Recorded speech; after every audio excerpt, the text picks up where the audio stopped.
BeastNet Podcast, sponsored in part by James Safety Services, OCR Buddy, and supported by the fitness community. Here we discuss all things fitness related, running, rucking, mental health and preparedness, and of course, obstacle course racing. Welcome to the BeastNet. Hey everybody, this is Lisa from BeastNet Podcast, and today we're talking to Aaron. He's with More Hearts Than Scars, and tell us a little bit about yourself. Well, with More Heart Than Scars, obviously, it's amazing story there. One day, I was so frustrated at a race, and I've known about More Heart Than Scars for a long time, but I've never really got to know them because all I see is a bunch of people clapping and a bunch of people happy. And I was an elite runner, and I was always training, and I didn't care about nothing but a podium this whole time. And one day I was having a very bad race. I mean, I was there. And one of the other elite ladies, when they caught up to the heat pack, she slipped off of the vertical cargo. And I put my arms around her and I grabbed her so she wouldn't fall. And I sat there and I'm like, and then a ref decided at this race that that was considered helping. So they wanted to penalize both of us. And that one little discussion with that ref threw me completely off the rest of the race. I really didn't care about it. And I trained for months for this race. And I was so discouraged at the end of that race. I was just overwhelmed with just emotions. And I looked to the right, and all of a sudden I see Aaron Tucker and his dog, that Archer that I just love. And then I see Erica in her chair being lifted up over the commitment line. And I just sat there and I was like, I want that. I want awesome. that. I want to be that person. I don't care about a podium. What am I thinking? I've had this all wrong this whole time. So Aaron started with More Heart Than Scars, and I have been on fire ever since. Between helping companies build obstacles, helping companies actually engineer and design obstacles, to taking it a step further with Joey. And I've got a new connection here in Florida, because I'm in Florida, called Trinity Fitness. They're a nonprofit very similar to More Heart Than Scars, and they're also certified to actually train and help adaptive athletes. Oh, wow, that's awesome. So, very awesome, right? So me and Joey have been in direct communication about my race, that I opened up a race label called OCR Overloaded, or OCR Overload. And my goal for this race in Jacksonville, it's right outside of Jacksonville, is after the elite wave runs, I am taking all of my rigs and I'm lowering them for athletes like Erica and athletes that have trouble walking, that they don't have to be put up on their shoulders. They can actually reach up in their chair and do as much as they really can. That is phenomenal. Yeah. Yay. That's great. So going up, building the rigs at the headquarters of More Heart Than Scars really opened my eyes to a whole new world of athletes. I mean, let's face reality here. We just had an athlete, not with More Heart Than Scars, but with Down syndrome, pass the Ironman. I saw that. That is so inspiring and amazing to me. Like, yay. Finally, right? Yes. I mean, if that don't get you worked up to stop having self-greed about yourself and your own abilities, I don't know what will open you up. Right. So Totally. So it just completely amazes me. I took a call a while back when More Heart Than Scars, we did the deal with Sober Spartans. Yes. And I mean, I get goosebumps even talking about it now. I had a lady reach out to me about her neighbor. He relapsed and he was really, really bad, and she didn't know what to do to help him. And because he's already gone to treatment, he's already done this, he's already done that. And I called Joey and I'm like, hey, I need your help with this. And the first thing he said was, we need to contact Amanda and Jessica from Silver Spartan so they can get involved in the thread to actually help in this gentleman. Yeah. And again, the OCR community. This guy now since the race, and he didn't come to the race, but he did it with Brittany, who is actually in North Carolina. They walked a 5K together. I checked on him yesterday, sent him a text. He said he still has not had one beer since his last relapse. That is incredible. That's again, incredible. OCR, we have an opportunity to help so many different people. People that suffer from depression, anxiety, PTSD, people who have physical limitations. Yes. But a lot of people have physical limitations because they hear all the time, you can't do that. You can't do this. And my company that I'm launching, thanks to a lot of the support that I've had within the OCR community, this company is OCR Overload for a reason. Obstacle course overload. Working through Spartan as a builder, working with Savage as a builder, I realized something. You could have 25 obstacles in a 5K race.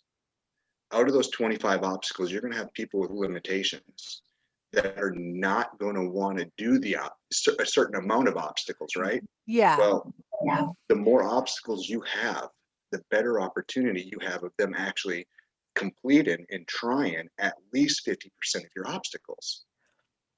So we're working with Joey on making sure that the adaptive athletes, everything from making sure we got harness hookups, rope hookups, not just limited to, throwing somebody on your shoulders and letting them do in the rings, but no, finding a way for them to do the rings. That's, to me, somebody who has been told they can't climb a rope. So you're getting it set up so that they can climb a rope, which that's absolutely incredible. That's enabling everybody who hasn't been able to physically, like you said, do the rings on their own. Now they get to find that freedom and that accomplishment of being able to do the rings or the rope and everything. That's incredible. So think of it like this, and this is how I think of it because it's dear to my heart. You take a person that has autism in their life, and you give them an opportunity to be free. And I'm going to quote Erica on this, that just wants to go in the mud and play with their friends. Okay. Yes. You give them that little bit of freedom. It's going to change the outcome of their whole week, of their whole month, and possibly their whole life. So I'm in design work right now. I've got an architect that's working on this with me. The rope climb. Yeah. I want to put a full body harness and a certified actual rescue operator. I was in the fire department, and I know I got a few of them out there that are just biting at the chomps to do this. Yeah. On the rope climb. So somebody comes up, and somebody's like, "You can't do that." Oh yeah, they can. Watch this. Yeah. There's a full harness there. There's a rope already attached. They can believe they got them, and they go up. I mean, what other company is going to be able to offer that? I can't think of any company. Like, I don't see, not to say that at some point that they wouldn't, but I don't see Spartan doing that because, it's all about like grit and, being tough and pushing past things. And there's just, for some people, there's certain limitations that they can't exactly push past them just because of, whatever's gone on in their life. There's that physical limitation that you can't get past a certain physical limitation. So that's incredible. That's absolutely incredible. And something that is desperately needed in the OCR community. Because you're starting to see more and more adaptive athletes come in. You're starting to see people who, like you said, they're dealing with addiction. They're dealing with depression and anxiety and PTSD. Does your business need first aid, AED, OSHA, flagging, or other safety training? James Safety Services is your one-stop shop. Find them on Facebook today at James Safety Services WA and ask for a quote on hosting your training needs. You find a spot in OCR that you don't see in a lot of other sports, is everybody is very it's a community.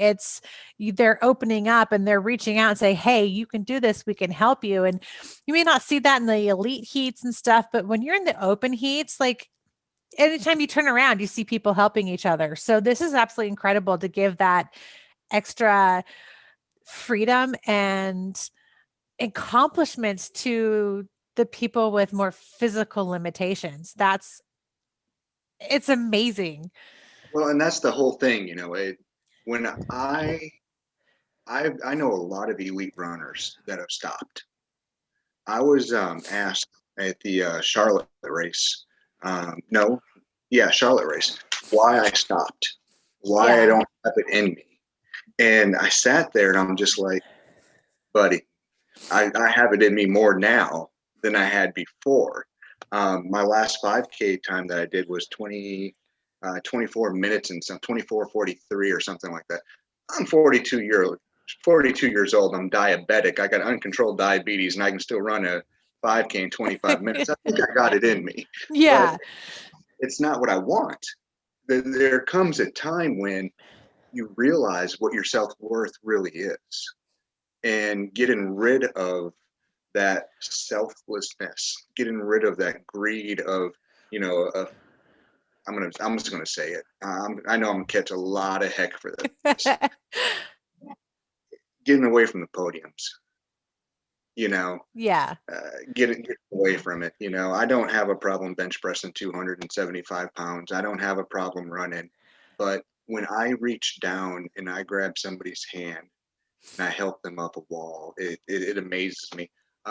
We did the Scenic City Mud Run. Julie did an awesome job with that, and I was up front. Elizabeth was to my left. Beth was to my right. We were walking up.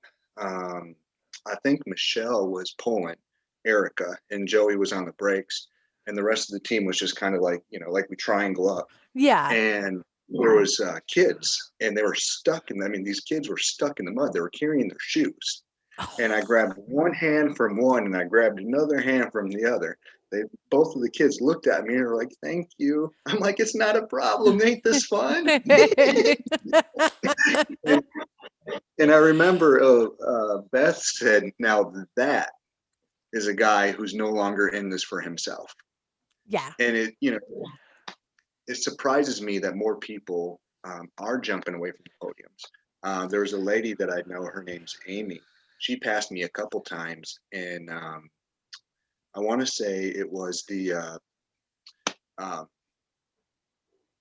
National Series in Jacksonville. She passed me twice. Oh, wow. She passed me again, and she went off and hit the podium in the women's division. And I remember she reached out to me probably 6 months ago, and she goes, hey, I need a virtual running partner. I'm like, I'm the wrong one.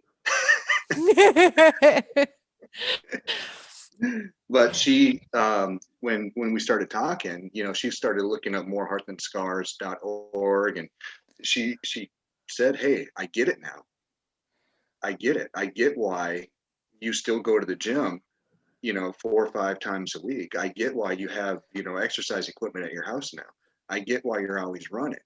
These athletes are dependent on to help them have freedom and have the ability to actually accomplish things that they were told they can't do safely.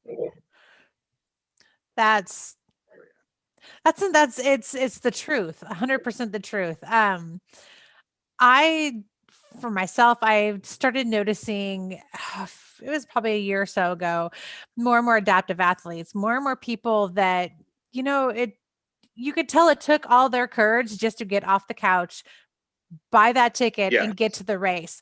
I know, like with my team, like with Pretty Mike and with Brother Don, we see people out there that are just struggling, and all it takes is just hey, you are doing so good. You got this. Keep pushing. Yes. And you could just kind of see them, like their shoulders come up a little bit. They get a little bit of a smile, and they're like, thanks. It's like, of course, you got this. And that's like one of the best feelings of the race, is when you can see you kind of you made somebody be like, okay, I am doing okay. I'm doing good. I've got this. And I love seeing that. I love seeing people like on the walls, you see somebody struggling, you just turn around and say, "Hey, here's my hand. I got this. I can help you." Um, I had a gentleman, I still have no clue who this guy is. My friend says she could probably pick him out of a crowd if she heard him doing burpees. Um, we were in Kimberly, BC, and it was a struggle bus, like a struggle bus. And this guy saw me walking up a hill and I was like starting to fall back. And he grabbed my hand and said, "I got you," and literally like drug me and pulled me up the hillways. I'm like, I kind of need to wait for my friend who's back there. But it was just enough to get me to still want to do it. Still have no idea who he was. But that moment was what helped push me through that race. And it's amazing to see. And it's amazing to be a part of More Heart Than Scars. I can't wait till I could come out and race with you guys to be a part of that because it's so incredible to me. We need It's a more of whole it. different, it's a whole different world. I've gone to races where Asheville, for example. I love that race because you're up in the mountains. It's a very beautiful scenery, but nothing can ever contest. We did the Hill event in Jacksonville. It was a small group. It was me, Sarah, Carolyn, and a few others, mind blank. And we're on the beach in Florida, OCR, on the beach. Oh, It wow. was, oh my gosh, it was amazing. So Dan, the owner, and by the way, um, I got a code for everybody for his next race. Oh, BeastNet. oh, Yes. sweet. So I'm going to Yeah. plug him into this real quick. BeastNet for the next beach race that Dan puts on. You can get a 20% off discount code for that. But our race was canceled, obviously, in Mississippi. So Yes. this race came up, and I was like, it's a home race, and it's in Jacksonville. It's like an hour from my house. I'm so going to this. Nice. So I went to, we went to the race, and James was there, and James's daughter was there. My son Parker was there, my 10-year-old. And we get to the beach, right? We're like, and I'm just looking, and I'm like, oh my gosh, the sun's rising. You see nothing but ocean, and you see these massive rigs, and you're like, I'm on the beach. I'm about to do a 5K and play on obstacles. Shut the front door. That's like a dream. That is so Yeah. awesome.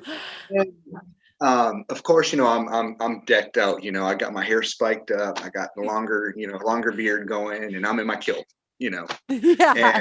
you know, being the only male there in a kilt versus when you're with the team and you got Joey, Zach, Paul, and Yeah. everybody else in their kilts, kind of felt a little awkward. But all I could think about was, um, I'm here. Somebody is going to need help, and I'm going to help them. So going back to what you're saying, about coming to race and things of that nature, it Yeah. is such a complete different experience from going out there. Not taking anything away from my friends when I do a race with my friends or a 5K or anything like that. Yeah.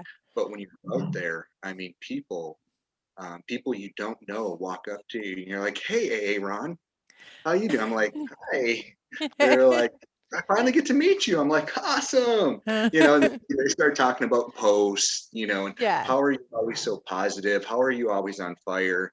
How do you always find the strength to do this, this, this, and this? And I sit there and I literally just want to introduce him to Erica. I want to introduce him to Yes. guys. I want to Yes. introduce him to Joey, to Paul, to my buddy. We call him Juan, but he's not. He's like Scott Jose or something like that. There's no telling. Eric would have to tell you the story on that one. But it amazes me because you want to introduce them to them because Yes. they are the reason. We were in the Scenic City, and this lady comes up to me, and I immediately got goosebumps and chills, and I'm like, whoa, whoa, let me get Joey for you.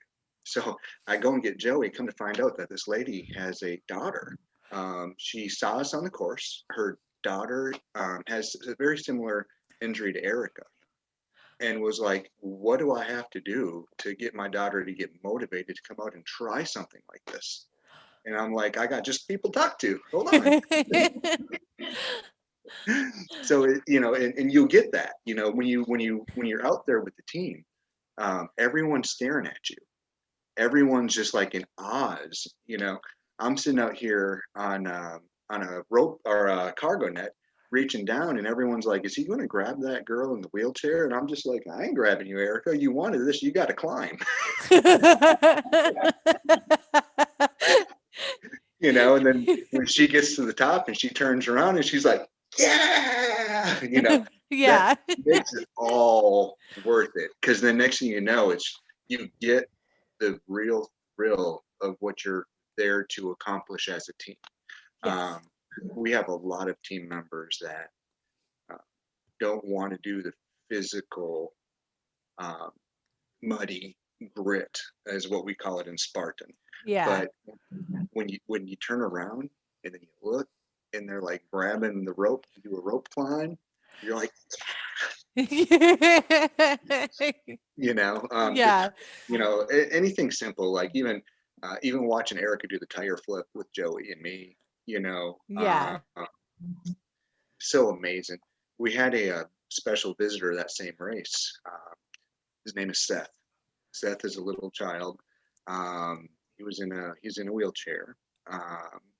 We did the monkey bars with him, Oh, and awesome. to this day, the story is he loves Spider-Man. So next year during the Scenic City, I'm going to come out wearing a full adult Spider-Man uniform, and I'm going to stand on the rig, and I'm going to jump off, and I'm going to grab him, and I'm going to say, "Let's go." Oh, that's so awesome. Oh my goodness. Uh, Yeah. oh, it's gonna Yeah, make his me name is cry. That is so awesome. those are the things that you get when you walk and you open your eyes, and you just, like I said, it's a whole different world from what I was in before. Yeah. So with yours, with OCR, Overloaded, like when do you plan on like when's your like race date? Like, do you have that set yet, or are you still kind of in the Yes. Nope. building mode? No. I'm so far out of the building mode. The kids are going to have rigs. Oh, yes. So one thing that I always wondered, why in the world don't the kids have a small miniature version on their race like the adults do? I Right? mean, we get the sizzle, right? We get Yeah. the big obstacles, the monkey bars, the rings, the Yes. pipes. We get that. Well, how awesome would it be if you're just there and your kid, your 8-year-old daughter is about to run, and all of a sudden you look up and you're like, "Is that the adults course over there? That rig looks a little small. It looks like an under rig." And then all of a sudden you look and you're like, "Whoa! Let me get my camera. I gotta get a picture of this." So no, February 6th and July 11th. February 6th is going to be my first race. Okay. They're being held in the same event in the same motocross facility in Waldo, Florida. And my goal actually is very simple. I would love to have representatives from Sober Spartans, obviously. Yeah. Would love to have the whole team, More Heart Than Scars, come down. But my goal is to really fill it with positive energy. It's funny that you said that a little bit ago, because I have this lady that is actually a very good friend of my girlfriend, Sarah. Yeah. She could be on fire. I mean, you could throw gasoline on her and light it. She's going to find the positivity out of it. She's that person. I said to her, I got to have you helping me, because there are going to be people that get discouraged. I need you to be the volunteer coordinator, because all my volunteers that are at all the rigs, all my volunteers are walking around. I want them to be happy. I want them to be smiling. I want them to, safe with the whole COVID thing, but I want them to interact. I want them to be happy. I watch people at these different races, they volunteer, and I always say thank you. There's not one volunteer I don't run past or walk past now, Yeah. but there's not one I didn't run past or walk past that hey, thank you very much for volunteering. We couldn't do this without you. And it's not even my race, but I'm saying it because I'm very appreciative of them being there. You know, the water stations, Yeah. the rooms, the picking up, spectators' bottles that they leave. I watched a volunteer one time, and I'll never forget this. It was it was at a Savage in Georgia. The volunteer actually helped this guy, and I don't know how she did it because she didn't weigh about 80 pounds herself. This guy actually got up a 7-foot wall with her. This guy was 6'5" and pushing all of 300. Oh my goodness. He looked at that wall as I was coming up and just sat there, shook his head, and I seen him walking away. This little lady, this volunteer goes, whoa, whoa, whoa, whoa, whoa, you're not quitting. You got less than half a mile. And she points, look, you can hear the music. You're done there. And I was just like, that's so awesome. So I was like, okay. She goes, no, I got him. She goes down, let's go. And this big old boy climbed up her like she was a ladder.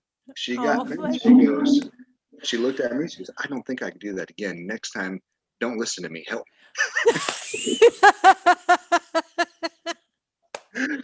But yeah, so yeah. So the volunteers, the people that I want, and this is why I really want the whole team to be down there. This is why I really need Silver Spartans to jump on board with us, because I haven't met one of them yet that has not been positive, motivated, and driven. Every single one in that group is so unique, like we are, and so powerful that they bring a different approach to OCR. Matter of fact, Swamp Battle is the 21st, actually, next weekend.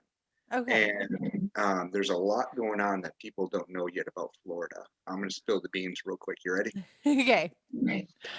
Swamp Battle is actually a nonprofit organization, Trinity Fitness.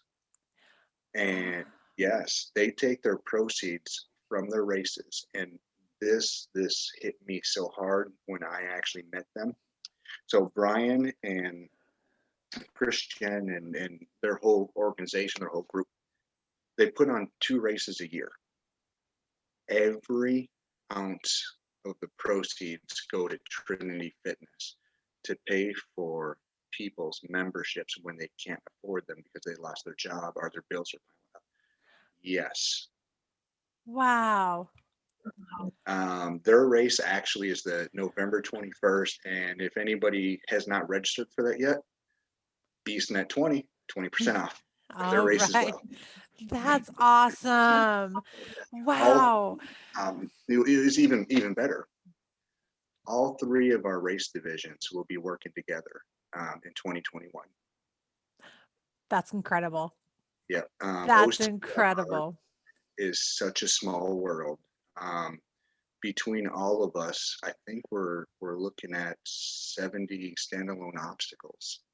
Wow. And we're in work right now to merge all of us into a unity to where you can race for Hildebrand at a beach.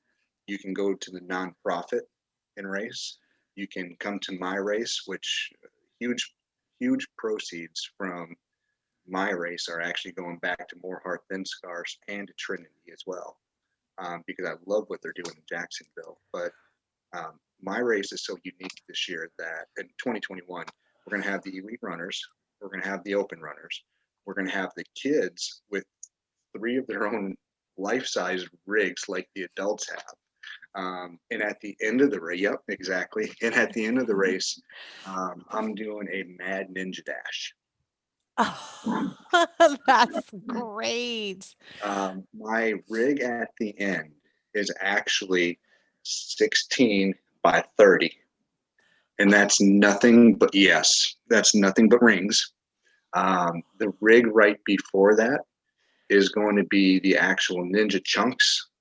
The rig before that is a ninja actual wall that you have to scale across. The rig right before that is floating walls. The rig before that is monkey bars. And to top it off, I am working with Dan right now to see if I can actually get his half pipe warped wall for the grand finale.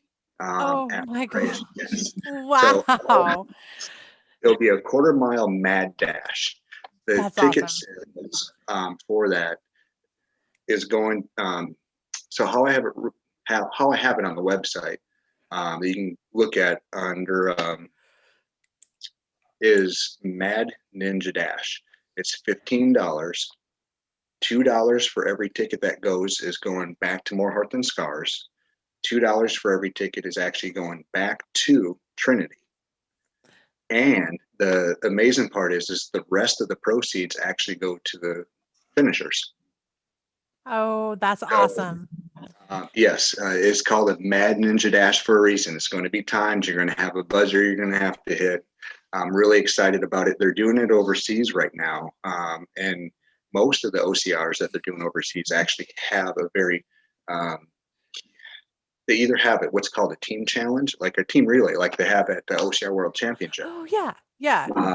In which Dan does that at his beach runs at Hildebert. He does it on his beach runs. Matter of fact, Ryan Woods was just out there, and I had the privilege of actually standing there and talking to him and Heidi, and I just couldn't believe that, small town Jacksonville, Florida beach run. Here's Ryan Woods coming out just to have fun and enjoy himself. And Wow. yeah, I mean, just the amazing part of what OCRs offer to everybody is not just limited to the elite runners anymore. We're focusing on the nonprofits so that we can get them taken care of so that they have the equipment. Many people don't realize that, Mike Rowe came out and did this. I mean, just made Zach cry. I mean, just. I cried watching that.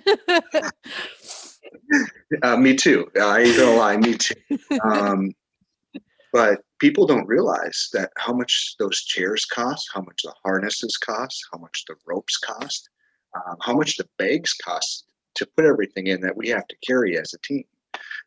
So, the idea is to make sure that we take proceeds from all three divisions and lower our costs for advertise within the three groups. Like, for example, the 21st, I'm going to go out and race, but after the race, I've got a tent that says OCR Overload that's right there passing out flyers about my race the 21st. That's awesome. And I think that's needed in OCR too. Like I know with some of the bigger corporations, that's not going to happen. But when you are a smaller race, especially one that, you're nonprofit, you're trying to, do what you need to do for your charity. And it helps when you can promote your race within another race. And like, it's helping each other out. Exactly like you said, Exactly. it's advertising within the community, and you're reaching more people by doing that.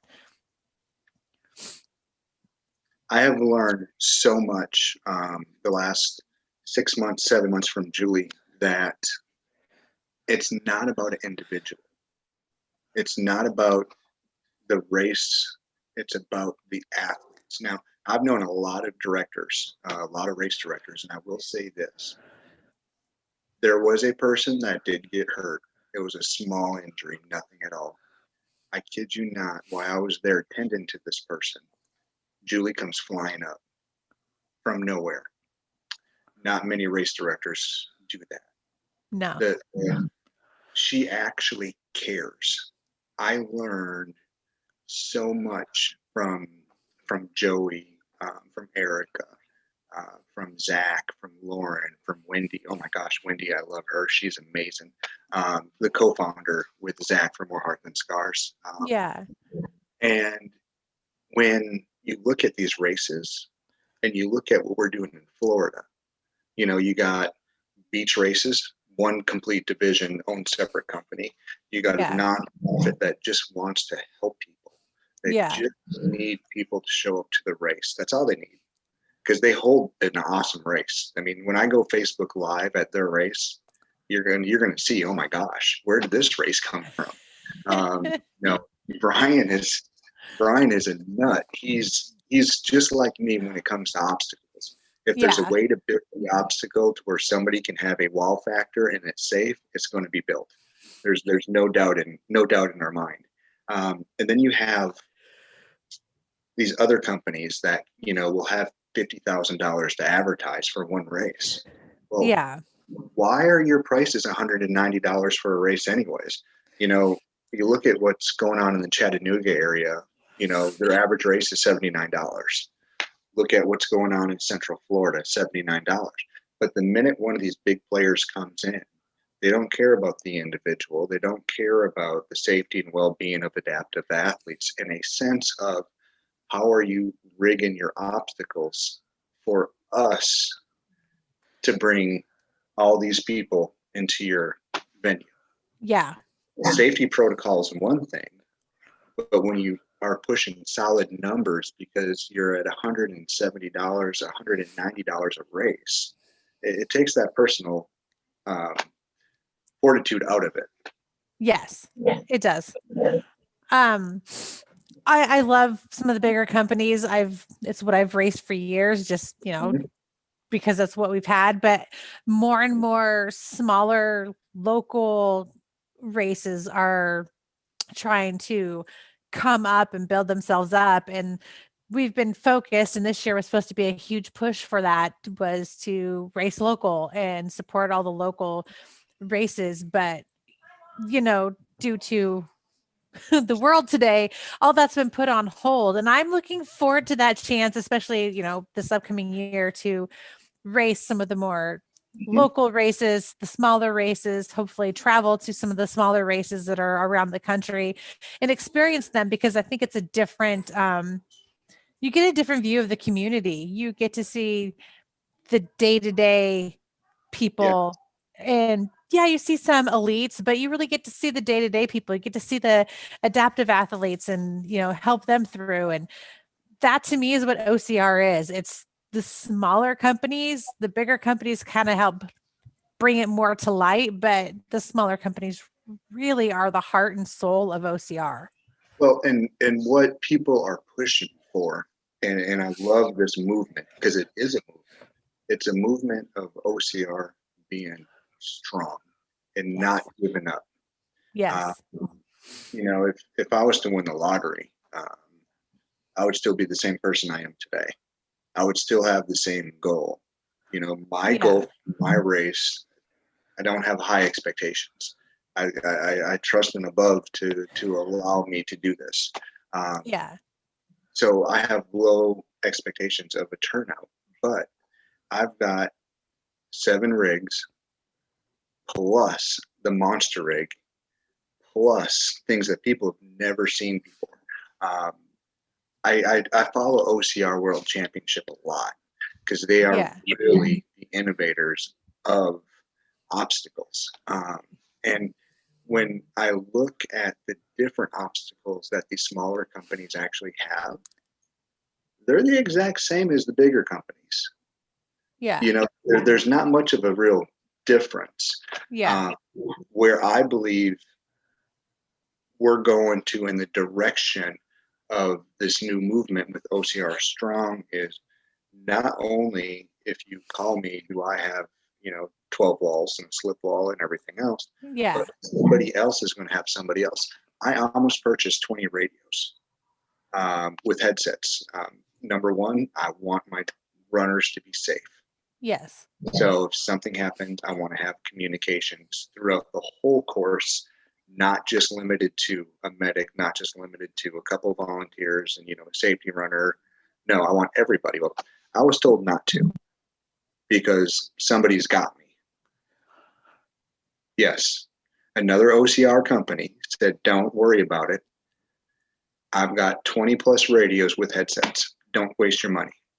As long as your races don't overlap, you got them. That's amazing. Like what you hear? Make sure and subscribe and review us on your favorite podcast platform. Be sure to find us on Facebook, Instagram, and Twitter. If you're using YouTube, please click the little red subscribe icon, then click the little bell for notifications of future episodes. And if you could, give us a thumbs up. I mean, that's just completely astonishing. Where It else you is. get that from? And that's about the OCR community, helping Yes. each other. Which we need So that. we do. I was the whole 5K run that More Heart Than Scars did with Sober Spartans. It was near and dear to my heart because I grew up in. My dad was a very abusive alcoholic, and I could never figure out why he liked to beat me and my brother so much. And when this came up, I drove from Florida to North Carolina to be with my team and do it because I knew where I needed to be. I needed to be with my team, Yes. especially if I was going to do something to represent More Heart Than Scars and actually help push a movement for Sober Spartans. It was very near and dear to my heart. And I think that's one of the reasons that I love that group so much is because that, like More Heart Than Scars, we're not afraid of our PTSD. We're not afraid of our bipolar disorders. We're not afraid of depression. Everyone that I've met from Sober Spartans, they're not afraid to admit, hey, life was really rough for me. I was drinking a lot, Yeah. So having the race community be able to be opened up, not only with the obstacles, but with our own emotions to actually really push a company from, the ground up, Yeah. rather it be with the radios, rigs, or anything like that. It's astonishing. It really is. And it's heartwarming, and it gives a lot of hope for the upcoming, not only just the upcoming season, but looking further into the future with OCR and OCR Strong it's like a light at the end of the tunnel. Like, yes, we're all going to start helping each other, which it's amazing. And I love seeing that movement is, the ball has started kind of small, but it's getting bigger and bigger and bigger. And that's so amazing to see happening, and to Yes. be a part of that's even more amazing. One of the things about you guys that I just completely love with this podcast is that you get people from all over the U.S. watching this, and there are some people that I've seen that are actually in Europe that actually watch your podcast, which is amazing. But that's just OCR in general. Yes. You're able to press on messages from people, from real individuals, not people that are, and I hate to say this, I know I'm gonna catch heck for this, paper pushers behind a desk that everything looks good on paper until you have to build it. Yes. Real people, real problems, real situations, real help.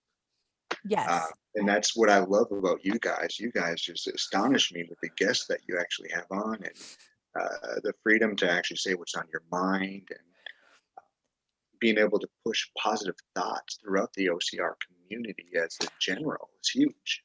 It really is. And I love the guys, Don, Kyle, Mike, they started this podcast and they just added me to it.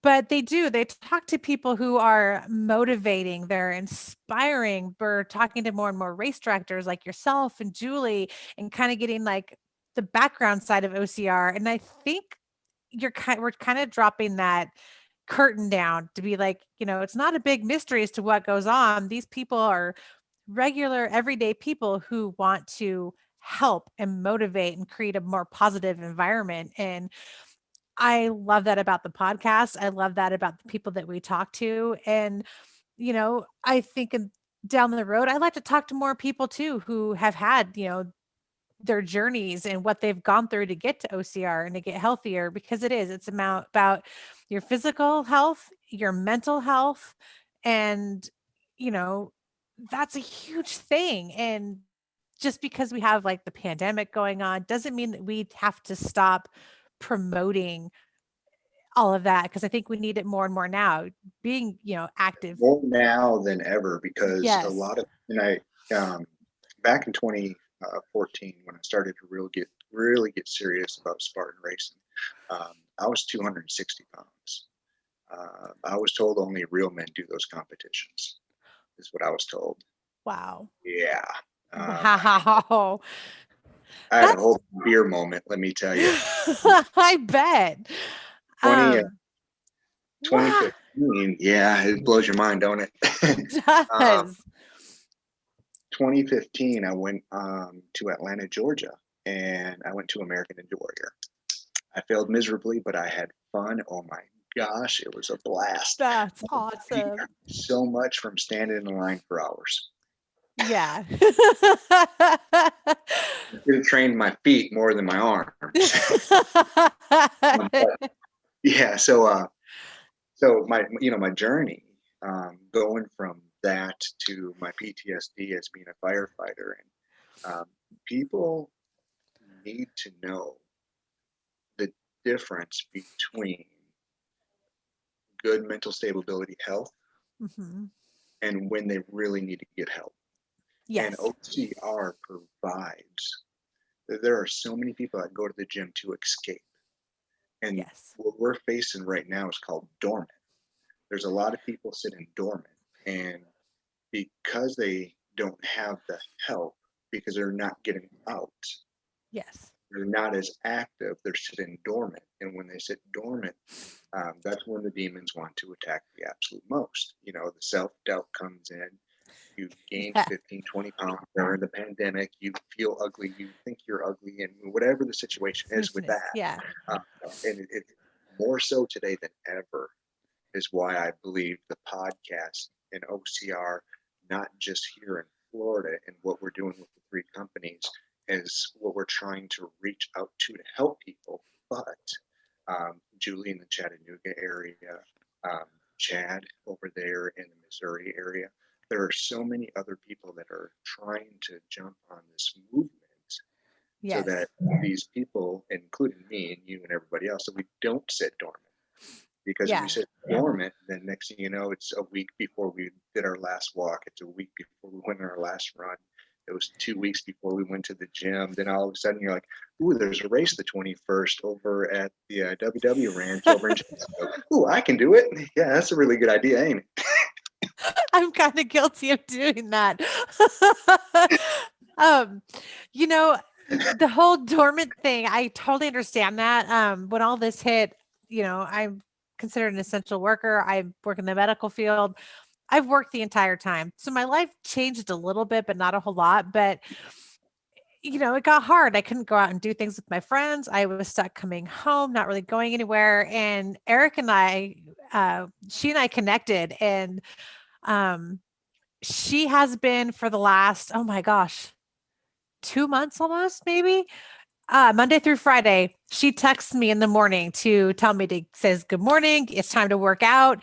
And it's getting me up and working out every morning. And it's that accountability.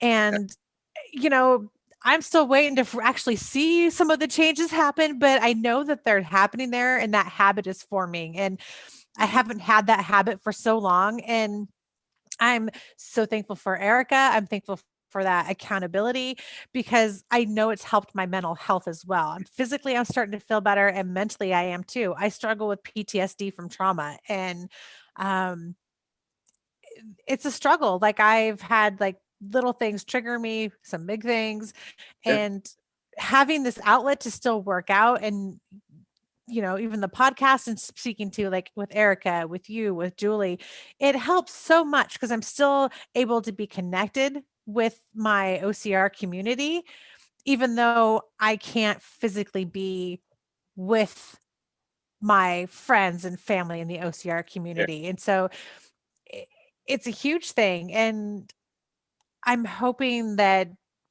as we reach more and more people, they really do see that there is hope. You can get up and keep continuing on. You just have to, you kind of have to dig deep and reach out, like, plain and simple, reach out. And there will That's be, Yeah, I was going to say that's something that I got from this whole Sober Spartan thing. Yeah, I'm used to people. I'm used to people reaching out about PTSD because you go to my Facebook, you can see that I'm not afraid to talk about it. Yeah. I'm not afraid to open the door. Not because I don't think the devil's on the other side, because I know that you knock on the door enough, you're going to open that door. The devil's going to be there. Yeah. But it's because I have been able to figure out if I don't sit dormant and I know my triggers. And Yes. here's the best thing about it. Joey, he knows a lot of my triggers. I've called him many times with all the miles that I've put on this last year, with the five Yeah. different races that I've been a part of, and the thousands of miles I put on my truck. There's been a lot of bad accidents, and there's been a lot of things that have triggered people. Yeah. And I'm used to, I've learned my triggers, so I'm not afraid to talk to people about not sitting dormant and triggers. What I love, and going back to Sober Spartan, their 5K that they did, even though it was virtual, I got to tell you, that blew my mind when somebody reached out and said, "Hey, I need help," and I'm like, "You need help." This person doesn't know that I look up to them. Why do they need Wow. help? Yeah. But again, that's the logis of not sitting dormant, and that's the logis of reaching out. Yeah. I talk to Erica. I send her texts all the time saying, "Wake up, beautiful. It's a new morning." I send Joey texts all the time. Hey, what are you doing? I'm driving. That's good. Don't text me while you're driving. And I sent Julie a message the other day, and I was like, "Julie." She said, "What?" I said, "Julie." She said, "What?" I said, "Julie." She said, "What?" I said, "Julie." We did it like 4 or 5 times. And it's just the little things that we do. And I knew who Joey was because of the Blind Pete and him being his guide. I never met him though.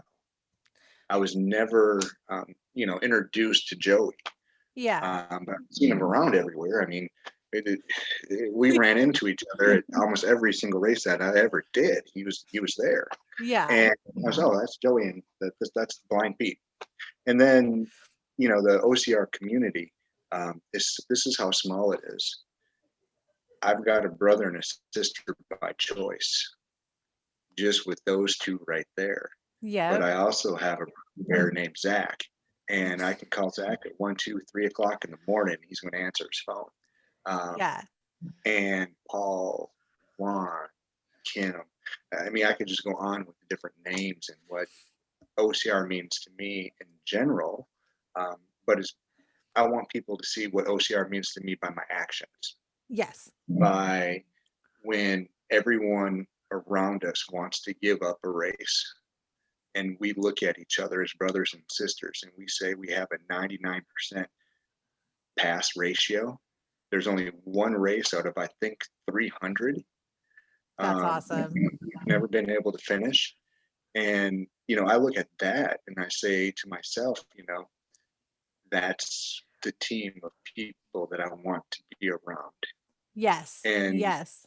when people look at us, and people look at other people and they say, "How is he doing that? How is she doing that?" That's just when you smile and you let your actions show. And OCR is about actions. It is. OCR is not just about your physical capability.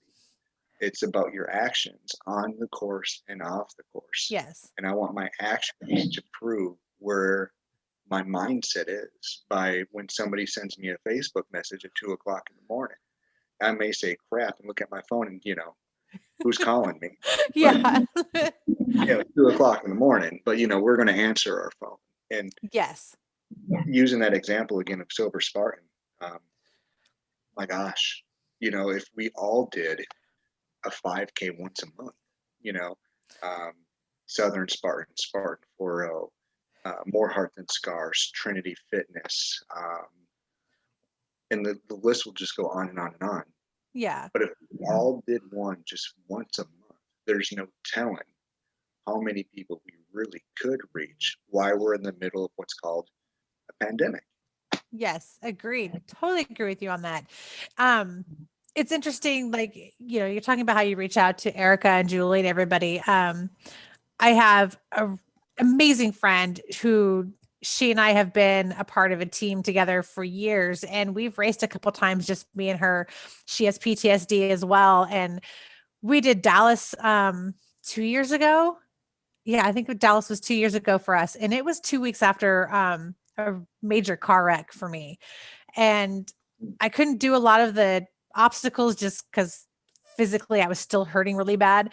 But she kept me going and I kept her going. And I think one of the last races we did together, it was in Seattle. It was cold.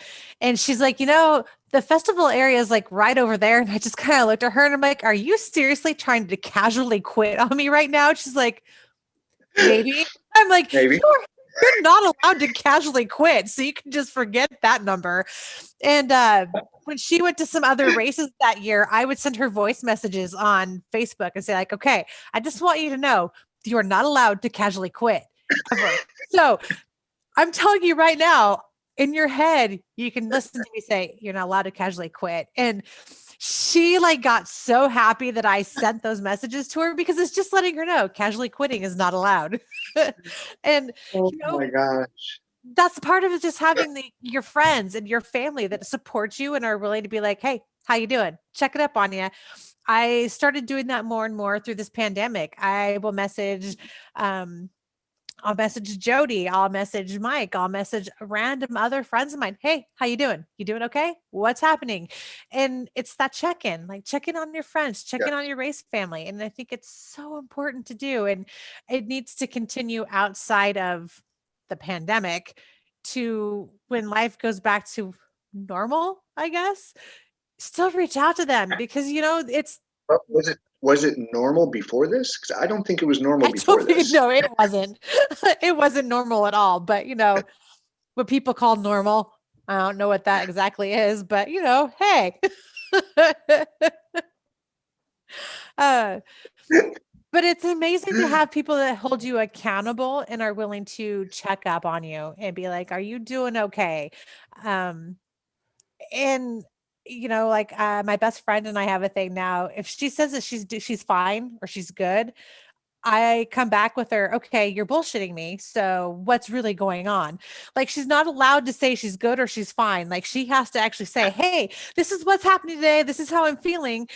Because, it's that, you're just trying to cover it up. You're just putting the blanket over like, oh, I'm okay. I'm okay. Well, no, you're not. So stop lying to yourself. Stop lying to me. And let's just be real and be honest. Like, what you doing? How you doing? And, it's good to have people like that in your life that can be like, hey, you're lying to me. How's it going? Thanks for listening to the BeastNet podcast. If you haven't done it yet, find us on Facebook, like and share the podcast. Give us a review on iTunes or Spotify. All these things will help to expand the show in the future. Don't forget to subscribe and let us know what you think and what you'd like to hear.